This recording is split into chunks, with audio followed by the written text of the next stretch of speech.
শ্রোতাদের ভালোবাসায় ১৩ পেরিয়ে ১৪ বছরে পদার্পণ করল দেশের প্রথম কমিউনিটি বেতার রেডিও পদ্মা ৯৯.২ FM। আপনার কথা বলে স্লোগানকে ধারণ করে ২০১১ সালের ৭ অক্টোবর রাজশাহীতে এই কমিউনিটি রেডিওর আনুষ্ঠানিক সম্প্রচার শুরু হয়। এরপর দীর্ঘ ১৩ বছর ধরে তথ্য ও বিনোদনমূলক বিভিন্ন অনুষ্ঠান এবং সংবাদ প্রচার করছে পদ্মাপাড়ের এই গণমাধ্যম। প্রতিষ্ঠা বার্ষিকী উপলক্ষে কলা কৌশলীদের পদচারণায় মুখর হয়ে ওঠে রেডিও পদ্মা অফিস। সাফল্যের পেছনের কারিগররা আগামীতে আরও দায়বদ্ধতা নিয়ে কাজ করার অভিপ্রায় ব্যক্ত করেন। এদিকে প্রতিষ্ঠা বার্ষিকী উপলক্ষে সোমবার রেডিও পদ্মা অফিসে ছিল নানা আয়োজন। নিয়মিত অনুষ্ঠানের পাশাপাশি দুপুর থেকে প্রচারিত হয় বিশেষ অনুষ্ঠান। রাত ৮টায় রেডিওর সকল কলা কৌশলীদের নিয়ে কেক কাটেন রেডিও পদ্মার প্রধান সমন্বয়কারী GM Murtuza, station manager Shahana Parveen. অনুষ্ঠানে অতিথিরা সাফল্যের ধারাবাহিকতা ধরে রাখার পাশাপাশি আরও এগিয়ে যাওয়ার প্রত্যয় ব্যক্ত করেন।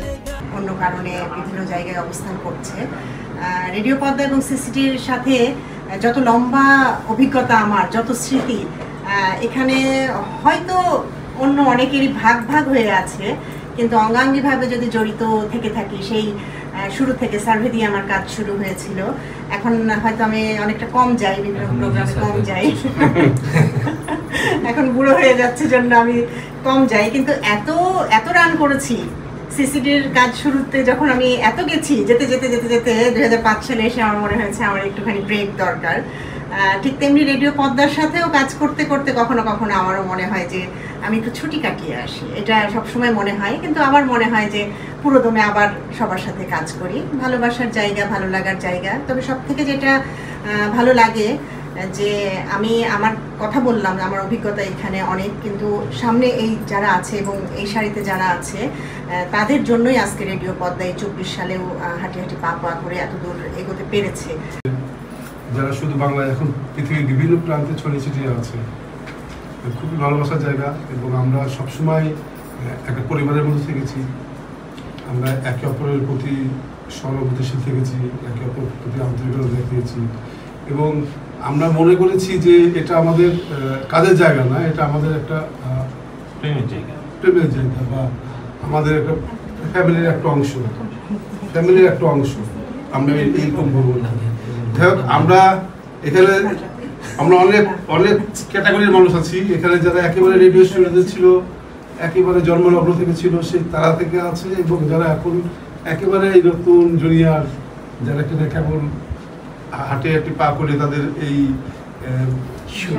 যারা এটাকে একটা পাকাপোক্ত অবস্থায় নিয়ে আসছে, তারা আছি। আবার মাঝখানের কিছু লোকজন আছি যারা কিনা পড়াশোনা শেষ করেছি কেবল, কিন্তু ওরা বলছে শেষ। আমরা বলি যে আমাদের এখানে কাজের কোনো ইতি নাই। আজ থেকে 10 বছর পরে এসে যদি বলে যে ভাই আমি কাজ শুরু করতে চাই, আমাদের দরজা সবসময় ওপেন, মানে সবার জন্য ওপেন। আমি যোগাযোগের স্টুডেন্ট। আমরা যোগাযোগটাকে বলি কখন সফল হয়, যখন দুই পক্ষের মধ্যে সেন্ডার এবং রিসিভারকে বার্তা পাঠায় এবং রিসিভার বার্তার ফিডব্যাক দেয় সেন্ডারকে।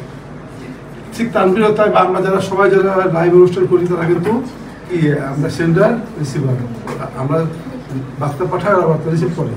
এখানে আমরা সবাই 2-way কমিউনিকেশনের সঙ্গে কাজ করি মোটামুটি। ফলে আমরা সবাই জানি যে আমাদের কেমন ভালোবাসা বোধ লাগে।